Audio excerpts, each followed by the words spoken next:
Alors, alors, pour l'année 2023.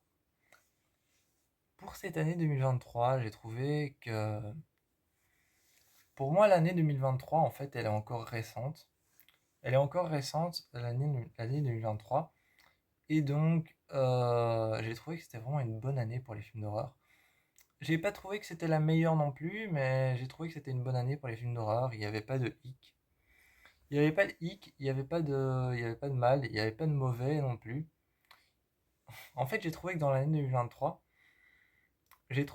2023, tout se passait bien, il n'y avait pas de mauvais, il n'y avait pas de pas bon, il n'y avait pas de hic. J'ai pas trouvé qu'il y avait des films d'horreur qui avaient beaucoup de défauts. Et j'ai pas trouvé que les films d'horreur étaient tous non plus les mêmes. Parce que ce que j'ai bien aimé en 2021, c'est parce que c'était mon année préférée pour les films d'horreur, ce que j'ai bien aimé en 2021, c'est qu'ils avaient tous une ambiance satanique, une lourde ambiance. Ils avaient une lourde ambiance, une ambiance dérangeante, une ambiance perturbante. Donc voilà, c'est ça que j'ai bien aimé en 2021. Ils étaient perturbants, dérangeants, et ils avaient une forte ambiance. Ils avaient une forte ambiance à te rendre un peu, un peu douteux, un peu genre à te dire à la fin, tu savais pas si t'étais satisfait ou non. Et c'est le genre de choses que j'attends d'un film d'horreur. C'est le genre de choses que j'attends d'un film d'horreur à la fin d'un film d'horreur, généralement, tu t'attends à être, je sais pas si j'aime ou non, je sais pas je sais pas trop comment je me suis senti en fait. Donc voilà, voilà, c'est un peu ce que j'ai aimé dans l'année 2020, l'année 2021. L'année 2023 m'a offert plusieurs films d'horreur que j'ai bien aimés. Euh, Ça commence avec Five Nights at Freddy's. J'avoue que je suis pas beaucoup jeux vidéo, enfin même pas du tout en fait. Je suis pas du tout jeu vidéo, mais Five Nights at Freddy's, je sais que c'est un jeu vidéo d'horreur dans lequel tu te retrouves dans une maison. Je crois que tu te retrouves dans une maison, mais une chambre même, je pense. Et, euh, et Freddy, en fait, une petite peluche qui a l'air toute sympa, toute mignonne, toute gentille. Mais en fait, c'est un animatronics hyper méchant. Et la nuit venue dans cette maison, eh bien, Freddy est quelque part. Et Five Nights at Freddy's, quoi, 5 jours avec Freddy. Et tu dois essayer de pas te faire bouffer par cet animatronics. J'ai trouvé le film plutôt sympa, mais trop de temps à s'installer. Vraiment. Ça, c'est le problème. Ça, c'est le problème quand un film met trop de temps à s'installer, ça commence à me saouler, à me gaver. Ça commence à m'énerver. C'est vraiment le problème que j'ai eu avec Five Nights at Freddy's. Par contre, j'ai été surpris de l'acteur qu'ils ont choisi. Ils ont choisi un acteur d'une série de films que j'aime pas du tout. Euh, Hunger Games. Je sais plus comment s'appelle l'acteur. J'ai oublié. Josh quelque chose. J'ai oublié. Bref, j'ai oublié, mais c'est. Voilà. Bref. Je crois que les fans de Hunger Games ont compris quand j'ai dit Josh quelque chose. Euh,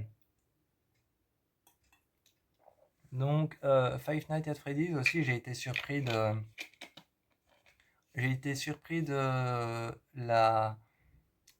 l'horreur de ce film parce que c'est une réalisatrice encore une fois. Je dis pas que les réalisatrices ont moins de talent que les réalisateurs. Justement, j'aime le contraire, j'aime dire le contraire. Chaque fois qu'il y a une réalisatrice qui sort un film d'horreur, je me dis enfin, putain, quoi, c'est chiant, à la longue. À la longue, d'avoir des réalisateurs et des producteurs. On pourrait avoir des productrices et des réalisatrices pour une fois. Alors, quand j'ai entendu que c'était une réalisatrice et qu'elle va même nous sortir un 2, qui arrive en 2025, je pense, comme, euh, comme Megan 2.0, eh bien, j'étais assez content. L'histoire, c'est l'histoire de Max, je crois. Euh, Bref, c'est l'histoire d'un gardien qui doit garder une pizzeria dans laquelle justement il y a Freddy. Et, euh, Ah non, non, c'est pas Max, c'est Mike. Je me suis trompé. Donc c'est l'histoire de Mike qui cherche du travail parce que justement il cherche du travail pour pouvoir garder sa petite sœur auprès de lui.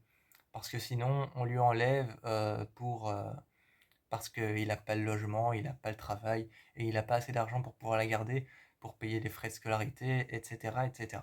Donc on peut lui enlever la garde de sa sœur. Et évidemment, il n'a pas envie et donc il trouve du travail dans une pizzeria abandonnée. Enfin, pas tout à fait abandonnée, mais abandonnée quelque part, mais elle est encore, elle est encore tenue par elle est encore tenue par la ville en fait. Et donc, le poste de sécurité est toujours valable comme un emploi. Et donc, il trouve l'emploi là-bas et les animatronics et finalement découvre que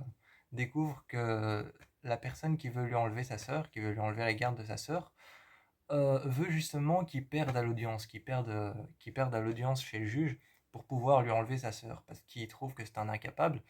Et pour ça, elle engage des personnes pour aller foutre le boxon dans la pizzeria qu'il garde.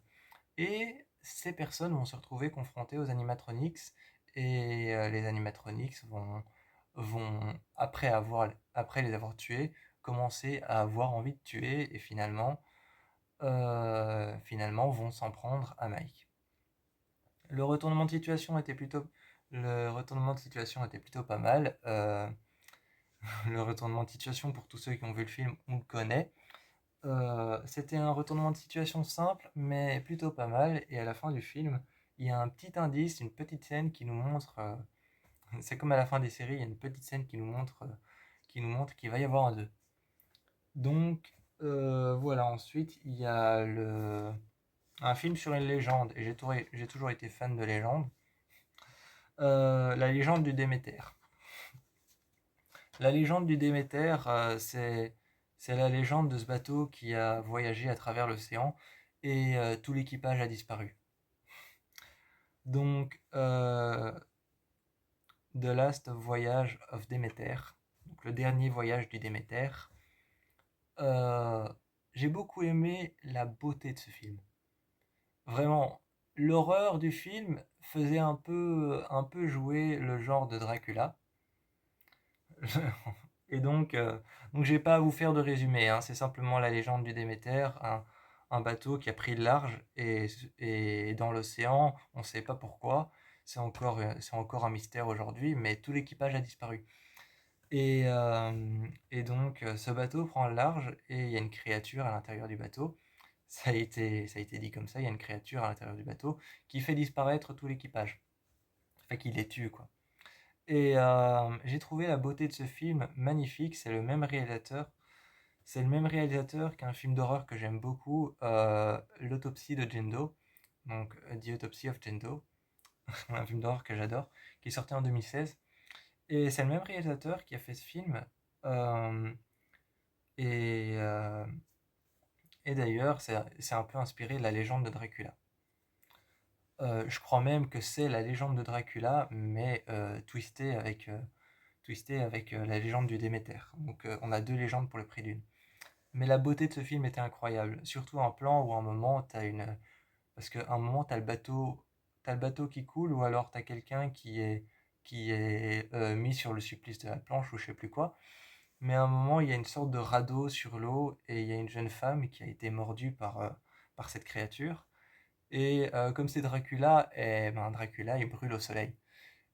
Et t'as un coucher de soleil et t'as le bateau qui est dans l'ombre et elle qui est sur ce radeau en bois. Et elle est à genoux sur le radeau en bois et t'as juste le soleil qui donne sur la moitié de l'océan et de l'autre côté de l'océan c'est l'ombre et c'est la nuit. Ça paraît totalement surréaliste comme plan, mais ils l'ont fait. Et t'as le bateau qui passe de l'ombre à la lumière et t'as la meuf qui est agenouillée sur le radeau et qui se met à brûler vivante là où il y a de la lumière et c'est juste super beau. C'est l'un de mes plans préférés d'ailleurs. Euh, Ensuite, il y a un film. Bon, j'adore les serial killers. J'adore les tueurs en série. euh, Les Chambres Rouges. Les Chambres Rouges, c'est un film québécois de Pascal Plent. Ce film raconte l'histoire des Chambres Rouges. Qu'est-ce que c'est? Alors les Chambres Rouges, c'est lié au Dark Web. Bon, alors les Chambres Rouges, c'est lié au Dark Web. En fait, les Chambres Rouges, c'est un endroit qui est dans le Dark Web, mais en même temps, c'est pas dans le Dark Web. Le Dark Web, c'est un endroit sur lequel tu trouves les meurtres, les crimes et les choses les plus horribles qui se sont passées. C'est quelque chose qui, je crois d'ailleurs, est géré par la police. Les Chambres Rouges, c'est un endroit sur lequel les tueurs en série et les psychopathes déposent c'est un endroit en fait en dehors du dark web dans lequel les psychopathes et les tueurs en série vont déposer leurs meurtres filmés et on appelle ça les chambres rouges et en fait ils déposent leurs meurtres filmés. C'est des vidéos qu'on trouve dans des chambres rouges. On appelle ça une chambre rouge mais c'est pas vraiment dans une chambre rouge. Mais en fait et ils déposent leurs vidéos et certaines personnes qui sont des adorateurs, des fanatiques, les fanatiques et les adorateurs de psychopathes ou de tueurs en série, justement, paient pour avoir, donc ils payent de l'argent aux psychopathes ou aux tueurs en série euh, pour avoir les chambres rouges et pour voir les meurtres qui ont été filmés. C'est l'histoire d'une femme qui se met en duo avec une autre femme, qui sont deux adoratrices d'un tueur en série qui a assassiné trois filles.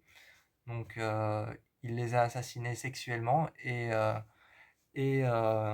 ces deux filles, ces deux femmes qui sont des adoratrices de ce tueur en série qui a assassiné trois filles, essayent de récupérer toutes les chambres rouges.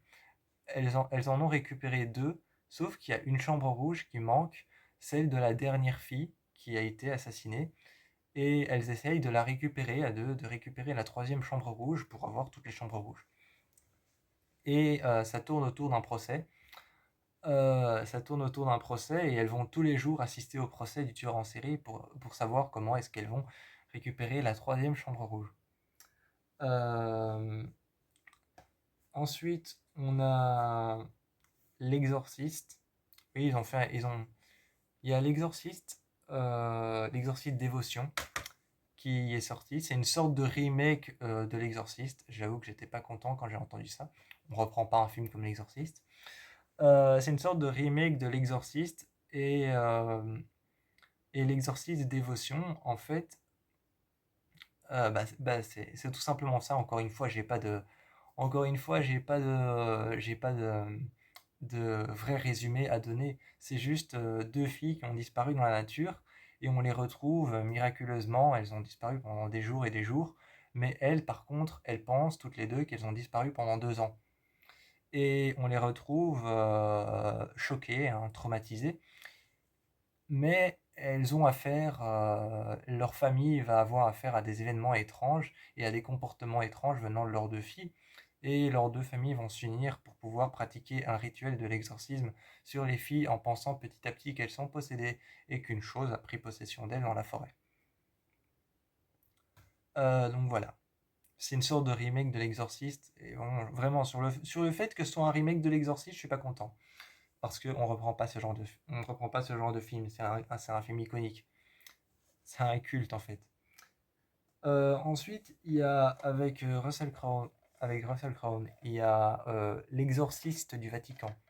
Donc j'insiste sur l'exorciste et pas l'exorcisme, parce que c'est différent. L'exorcisme, c'est le rituel.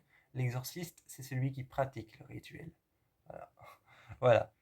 Donc, L'Exorciste du Vatican, c'est un film que j'ai beaucoup aimé parce qu'en fait, au lieu de jouer sur un exorcisme qui va être pratiqué sur un possédé, on va suivre le parcours d'un exorciste. Comment un exorciste trouve un possédé, trouve un rituel à faire, trouve une victime quelque part. C'est ça que c'est ça que le film montre. Qu'est-ce qu'un exorciste fait, comment il trouve sa victime, comment il se rend compte que quelqu'un est possédé et comment est-ce qu'il parle avec le clergé, avec Rome, avec le Vatican, et comment tout ça se passe. En fait, on n'est pas dans une possession, On n'est pas dans un cas de possession, on est dans le cas de suivre un exorciste. Voilà, on suit juste l'histoire d'un exorciste. Évidemment, il y a une petite histoire de possession avec un possédé, mais on suit vraiment un exorciste. Donc voilà, l'exorciste du Vatican, c'est celui-là. Ensuite, on a Insidious de Red Door, hein, je vous en avais parlé. Insidious de Red Door, donc la porte rouge. On revient aux origines de Insidious. Encore une fois, c'est une rallonge.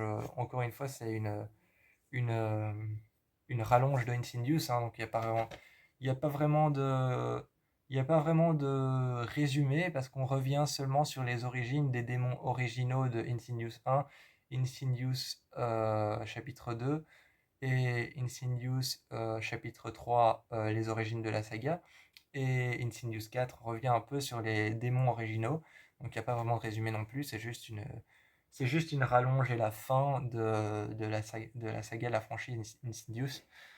Et ensuite on a Saw 10. J'en peux plus, ils en font trop. Ils en font trop. Il y a Saw 10. Alors Saw 10,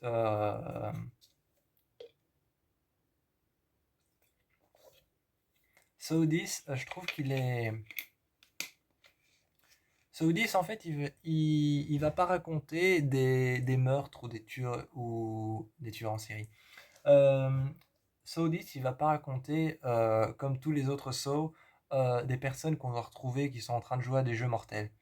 Saoudis, en comparaison à tous les autres Saw, il va justement raconter comment John Kramer a inventé ses pièges, comment est-ce qu'il invente ses pièges, et comment est-ce qu'il les met en place et comment est-ce qu'il choisit ses victimes.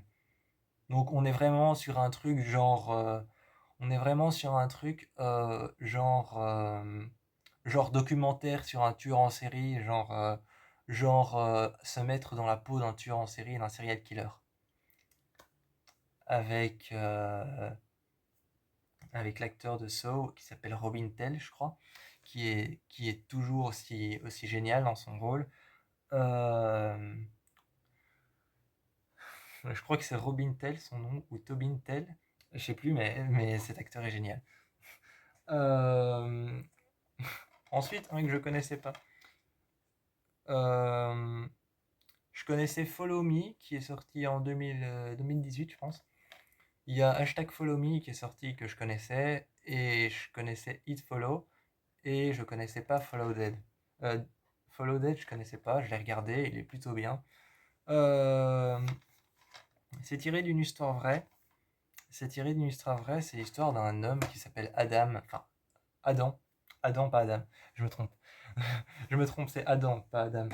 Et donc c'est l'histoire de Adam qui travaille en fait sur les réseaux et il travaille sur les réseaux avec les avec les scrolls, les trolls, pas les scrolls, excusez-moi, je me trompe. Donc je suis pas beaucoup sur les réseaux, donc je me trompe. Donc il travaille sur les réseaux et fait des et essaye de diminuer quelque part, il travaille dans un réseau où on essaye de diminuer les trolls et diminuer les personnes qui sont méchantes sur Internet. Un truc comme ça, mais une sorte de petit réseau commun entre des personnes qui travaillent sur Internet et qui font des petites BD qui publient sur un réseau social de chat. Et, euh, et il tombe un jour sur un lien qui s'appelle Dear David. Et Dear David, c'est l'histoire d'un gamin qui s'est suicidé parce qu'il est, c'est l'histoire d'un gamin qui s'est tué parce il était tout le temps devant son PC et tout le monde était méchant avec lui. Et donc il s'est tué et depuis il y a un lien qui s'appelle Dear David et on a droit qu'à trois questions avec Dear David. On a droit que trois questions avec lui. Sauf que lui, il en a posé plus que trois, évidemment, et c'est parti en... Et tout le monde a téléchargé ce lien et c'est parti un petit peu en cacahuète parce que tout le monde lui a posé plus que trois questions et Der David a commencé à se venger sur sur Adam qui n'y croyait pas deux secondes. Et, et donc voilà, c'est un film que j'aime plutôt bien parce qu'encore une fois, ce film d'horreur met en avant un couple LGBT. Euh, Je sais pas ce que les films d'horreur ont avec les couples LGBT, mais il y en a plein en ce moment. Euh, donc, après, on a le film Evil Dead Rise. Alors, j'ai pas besoin de vous dire, c'est encore une. Evil Dead Rise, c'est la suite de Evil Dead. C'est la suite de Evil Dead, le remake en 2013, qui a toujours été conçu par Sam Raimi. C'est une suite encore plus hardcore, encore plus sadique et encore plus satanique encore plus sadique plutôt, pas satanique. On parle pas de satanisme dans Evil Dead, on parle de sadique. On parle de sadisme. C'est encore plus sadique que le premier. Ça parle de l'histoire de deux sœurs non pas deux sœurs, d'une mère et de sa sœur qui vit avec ses trois enfants dans une tour à New York, et en fait, cette tour, à un moment, il y a un éboulement dans le parking, et donc dans le parking, il y a un éboulement, et les enfants qui sont censés aller chercher le dîner, aller commander des pizzas à côté, c'est comme ça que ça se passe. Et bien, le sol s'effondre sous la bagnole, et ils vont voir, et ils trouvent le livre des morts, le livre de Evil Dead, et l'ouvrent, et justement libère le démon. Et comme tous les Evil Dead qu'on a vus, bah, ça part en total couille, hyper trash. Voilà. Moi, je l'ai trouvé plutôt bien parce qu'en fait, il commençait pas tout de suite dans les tours. Il y avait une sorte de petite introduction au bord d'un lac avec une, avec un petit Airbnb, et j'ai trouvé ça bien. J'ai trouvé ça bien, et dans Evil Dead, il y a cette scène où dans Evil Dead de 2013, il y a cette scène où t'as la fille qui court, Mia, dans la forêt, et t'as la, t'as la force maléfique qui la suit comme ça en traversant toute la forêt. Et bien au tout début, t'as la même chose avec cette force maléfique. Tu penses que c'est cette force maléfique qui traverse la forêt. Et tu te rends compte qu'en fait c'est juste un drone avec une caméra. Et j'ai bien aimé genre le truc qui nous fait stresser, genre oh merde ça commence direct, et non c'est juste un drone. Et, euh, et donc voilà, après il y a Cobweb ou la Maison du Mal. Cobweb ou la Maison du Mal qui est un film que je rêvais de voir. Je rêvais de voir ce film, Cobweb, depuis que j'avais vu la série Marianne, parce que c'est par les réalisateurs et les producteurs de Marianne, et par les producteurs ou réalisateurs de Hit. Donc quand même une série française et un film américain. C'est un bon film, il est assez spécial, donc j'ai pas de résumé à dire en fait. Il est assez spécial, j'ai pas de résumé à dire. C'est un enfant qui entend juste des bruits dans les murs, et un jour il entend une voix, la voix d'une petite fille, et il demande à ses parents s'il a une sœur, parce que cette petite fille dans les murs dit que c'est sa sœur, et ses parents ont justement emmuré l'un de leurs enfants dans les murs, et, euh, et quand il la libère, la sœur s'est transformée en araignée. D'où le nom du film qui s'appelle Cobweb, parce que Cobweb ça veut dire toile d'araignée ou araignée, je sais plus. Et donc, voilà, voilà, c'est assez bizarre. Après, on a Thanksgiving, la semaine de l'horreur, avec un tueur en série, encore une fois. Un tueur en série qui s'inspire des dîners de Thanksgiving pour trancher les gens, tuer les gens, couper des bras pour pouvoir imiter un vrai dîner de Thanksgiving. Et toutes les personnes qu'il a poursuivies, qu'il a tuées, après un Black Friday qui est parti en cacahuète, en sucette, où tout le monde était même sur le point de se tuer pour avoir la dernière solde. Oui, c'est le réalisateur Eli Roth, hein. Et le réalisateur Eli Roth, ça a toujours fait des films un peu barrés. Euh, En fait, ça commence par un Black Friday où tout le monde était sur le point de tuer pour avoir le dernier achat. Et après, un tueur en série qui a perdu quelqu'un pendant ce Black Friday a décidé d'imiter un repas de famille de Thanksgiving en tuant des personnes et en mettant des personnes sur sa table. C'est assez glauque et assez gore. On dirait pas comme ça, mais c'est assez glauque et assez gore quand même. Après, il y a la suite du film L'Anon 2, la malédiction de Sainte-Lucie, qui est sorti. C'est juste une suite de l'Anon, encore une fois, c'est une suite de l'Anon et de la franchise Conjuring. Euh, Ce que j'aime bien avec La Malédiction de Sainte-Lucie, avec La Nonne 2, c'est qu'il se passe en France il se passe en France plus qu'en Roumanie. Donc, oui, il est bien. Donc voilà, ça c'est tout ce qui est sorti en 2023. Dites-moi si vous avez découvert des films que vous connaissiez pas, s'il y en a que vous préférez ou vous ne préférez pas. Moi, mon préféré, c'est Les Chambres Rouges, sans hésitation, parce que j'adore les tueurs en série. Je sais, dit comme ça, c'est flippant, mais j'adore les tueurs en série, donc mon préféré, c'est Les Chambres Rouges. Donc, moi, je vous fais plein de bisous. Bon, je reviens vite fait sur deux films qui me sont passés sous la main. Euh, enfin, plutôt deux films qui me sont passés sous le nez.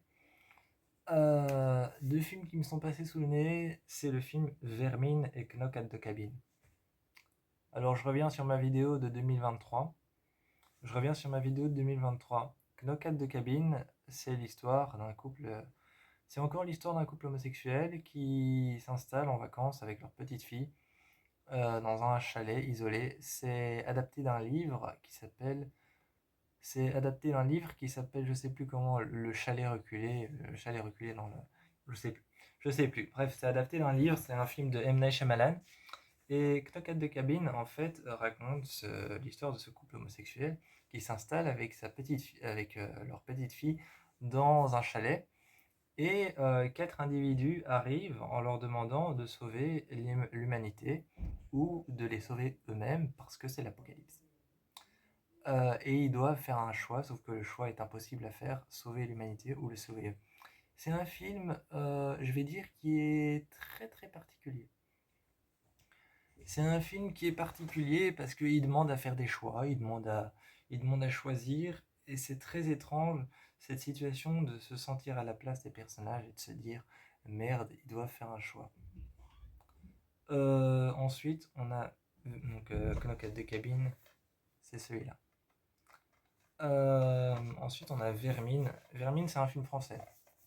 C'est un film français, et dans ce film, on parle de Caleb, Caleb, c'est un jeune qui vit dans une cité française, et il est passionné de. Moi, ça m'a pas dérangé de regarder ce film. Pourquoi? Parce que bon, j'ai travaillé dans un magasin de serpents. Voilà, voilà tout. Ça m'a pas dérangé de regarder ce film parce que j'ai travaillé dans un magasin de serpents. Donc les reptiles, ça me connaît. Les arachnides, ça me connaît aussi.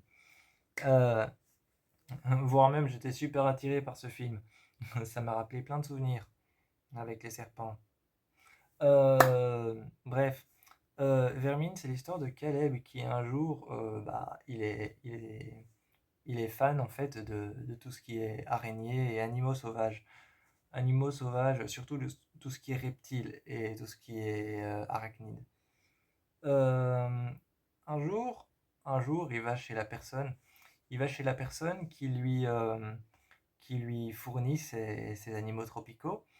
Et donc, et cette personne lui dit, j'ai une araignée qui est, euh, qui est venimeuse et elle est particulière. Elle est particulière, elle est venimeuse et elle est toute petite. Et cet homme lui donne l'araignée parce que Caleb la veut pour conclure sa collection. Sauf que ce qu'il ne sait pas, c'est que l'araignée se développe très très vite.